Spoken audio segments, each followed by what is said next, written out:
Kapag sinagot ka ng ka-chapter mo na hindi ka na parte ng chapter na to, nakakalungkot man sabihin, Tol J, pero wala na tayong magagawa pa. Kahit gusto mong bumawi, tapos na.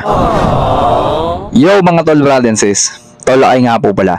Sa video na to, meron lang po akong gustong sagutin, no? Ito pong komento na to ay galing sa aking TikTok account. Nag-comment siya doon. Humingi siya ng payo, no? Humingi siya sa akin ng payo. Pero teka lang, bago natin to sagutin, disclaimer lamang po, no? Disclaimer.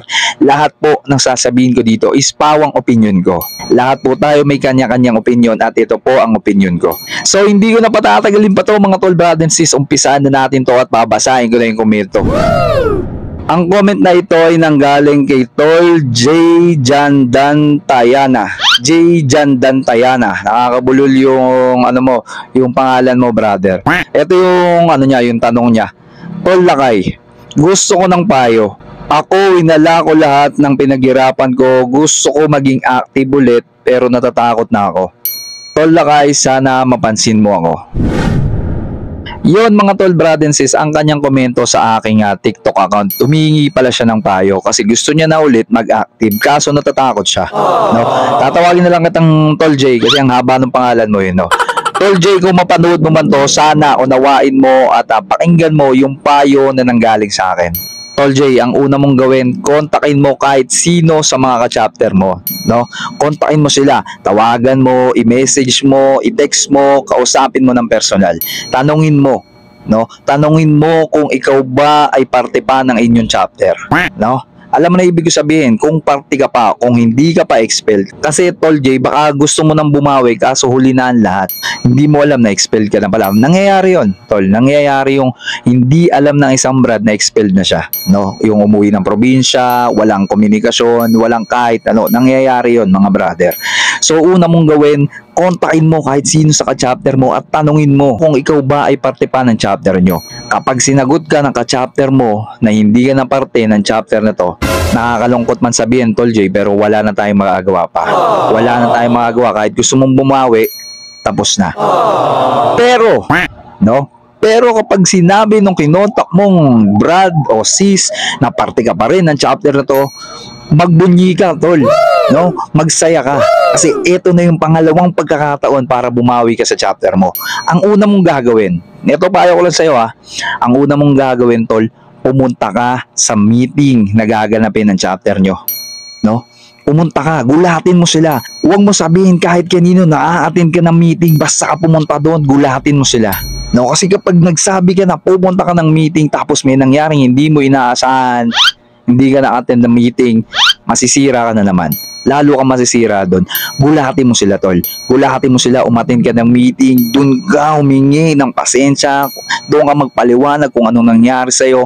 Formal mong sabihin sa meeting na gusto mo nang bumawi sa chapter mo, na lahat gagawin mo para makabawi. Sabihin mo yon sa chapter mo, umattend ka ng meeting nyo. Pangalawa, brother, tanggapin mo kung anumang kaparusahan ang nararapat na ibigay nila sa iyo. No? Kasi yan tayo mga triskilyon, tinatanggap natin yung pagkakamali natin. Huwag kang matakot, brother.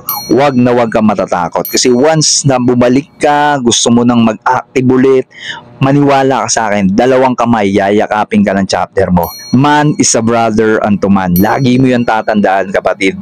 Hindi ka pababayaan ng chapter mo, mahal ka niyan. No? Hinihintay ka lang talagang bumalik niyan. So kapag nakabalik ka na, binigyan ka ng pangalawang pagkakataon, Tol, magpasiklab ka, magpasikat ka, gawin mo lahat, no? Kung paano ka nagsisimula noon, pakita mo ngayon, no? Pakita mo ulit. At pangatlo, Tol, kung sakali nakabalik ka na, natanggap ka na nila, natanggap mo na yung pagkakamali mo, huwag mo nang gawin yung mga nagawa mong mali noon, no? Itama mo na.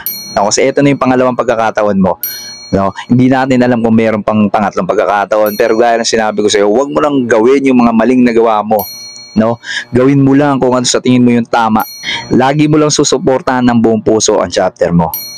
Tol, napakasarap maging triskill yun. No? Napakasarap. Ako ramdam na ramdam ko yun. Kada lugar na pupuntahan ko, yung pagkamay ko, sobrang karangalan para sa akin yun. Kaya huwag kang matakot na bumalik sa chapter mo at mag-active ulit. Kung napanood mo man to, Tol J, ngayon pa lang, no, ngayon pa lang, gawin mo na yung sinasabi ko sa'yo. Hindi kita ipapahamak sa mga payo ko sa'yo. Ito payo bilang kapatid mong triskill yun. Huwag kang matakot. Bumawi ka tol sa chapter mo.